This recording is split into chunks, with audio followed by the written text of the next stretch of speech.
नमस्कार सभी को। मैं आकांक्षा आपको पाप मोचनी एकादशी की व्रत कथा सुनाने जा रही हूँ। चैत्र माह के कृष्ण पक्ष की एकादशी तिथि को पाप मोचनी एकादशी व्रत किया जाता है।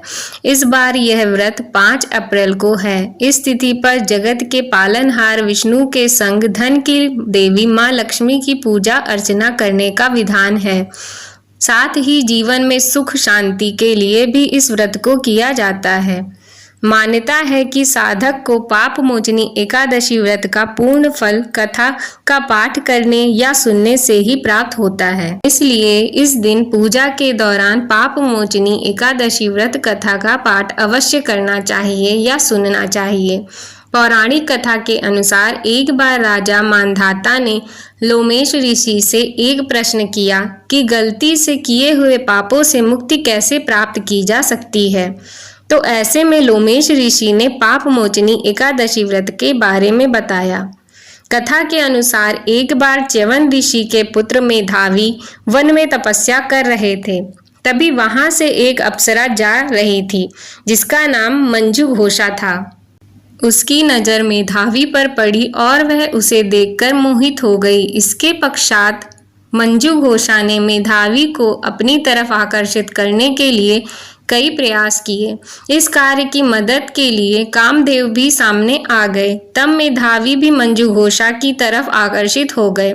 ऐसे में वह देवों के देव महादेव की तपस्या ही करना भूल गए। कुछ समय निकल जाने के बाद मेधावी को अपनी गलती का एहसास हुआ तो उन्होंने मंजू घोषा को दोषी मानते हुए उन्हें पिशाचिनी होने का श्राप दिया, जिससे अप्सरा अधिक दुखी हुई। इसके बाद अप्सरा ने मेधावी से माफी मांगी और इस बात को सुनकर मेधावी ने मंजू घोषा को चैत्र माह की पाप मोचनी एकादशी व्रत के बारे में बताया। मेधावी के कहने पर मंजू घोषा ने विधि पूर्वक पाप मोचनी एकादशी का व्रत किया। व्रत के पुण्य से अप्सरा को भी सभी पापों से छुटकारा मिल गया। इस एकादशी व्रत के प्रभाव से मंजू घोषा दोबारा से अप्सरा बन गई और स्वर्ग में वापस चली गई। मंजू घोषा के बाद मेधावी ने भी पाप मोचनी एकादशी का व्रत किया और अपने पापों को दूर किया। इस प्रकार मैंने आपको rituals of Bharat YouTube channel के माध्यम से पाप मोचनी एकादशी व्रत की कथा सुनाई। अगर आपको यह वीडियो पसंद आया हो तो कृपया लाइक करें और अगर ऐसे ही आपको कथा सुनना अच्छा लगता हो तो चैनल को सब्सक्राइब करें। धन्यवाद।